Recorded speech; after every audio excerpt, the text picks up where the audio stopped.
Okay, I'm here with Jace again. He just woke up from a nap, so he's trying to chew on me. Um, this video is social media and mental health. Time for a detox. Why social media is bad for mental health and what can be done to reduce usage. The early months of the year are traditionally a time for abstinence, introspection, and renewal. This is witnessed in old-time traditions such as New Year's resolutions and fasting for Lent. It is also seen in emerging traditions such as Dry January. Um, Another emerging tradition has become known as the digital detox.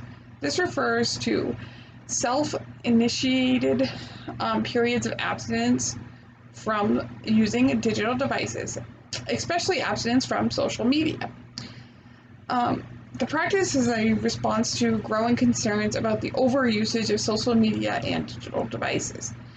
Indeed, research indicates a significant increase in the usage of social media in recent years. This has become especially intense among young people. For example, one recent study found that over 20% of students use social media for over 5 hours per day. Is this too much? So, what is the impact of such usage on mental health? A growing number of studies examine the link between social media usage and mental health.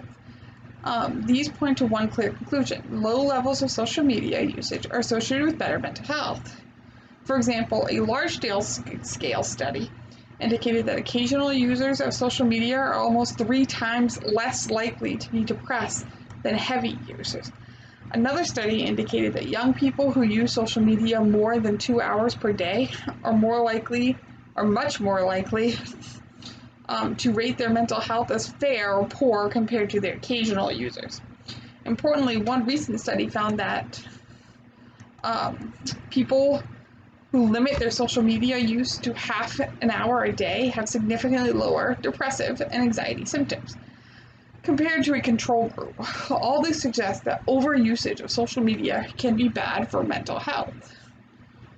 The passive use of social media. Social media usage is sometimes divided into passive and active usage. Passive usage refers to the practice of quietly observing other people's social media. Research indicates that such passive usage can foment envy, resentment, as well as anxiety-provoking fear of missing out. It is easy to understand how this could happen. Many social media users portray themselves and their lives in an unrealistically flattering manner, sharing heavily sanitized and filtered versions of reality. The brief and frequent highlights are often presented as the norm, while the routine grind of the daily life is rarely shown.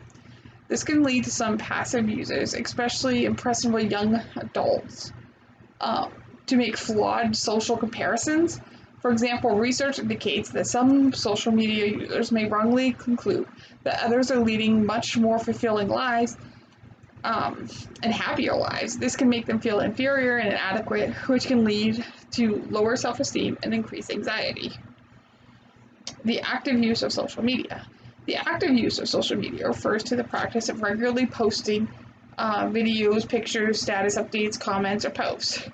This can involve strenuous, impressive management, often with the purpose of seeking the approval and admiration of others.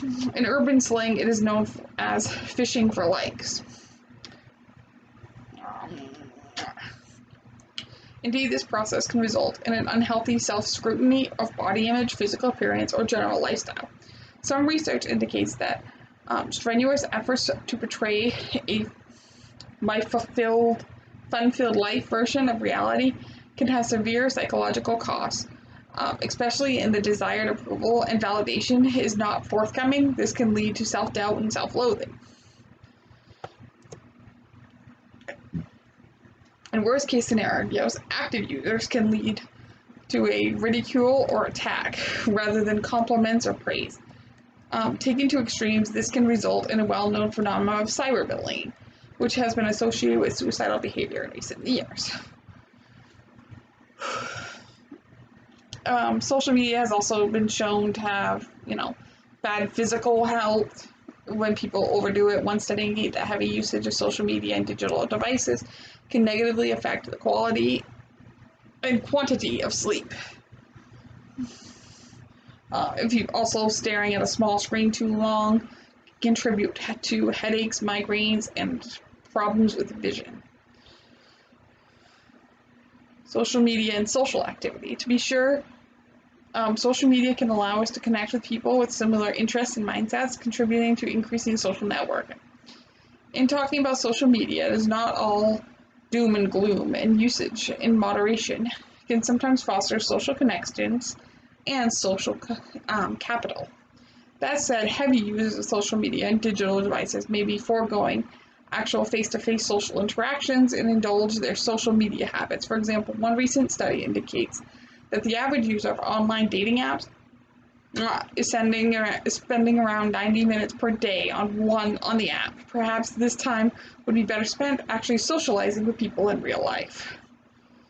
Steps to take a digital detox. The evidence here is clear. Heavy usage of digital devices and social media is harmful for our mental health. As such, a digital detox should be considered as an important self-care strategy. So that's it. That's all I have. Thanks for watching.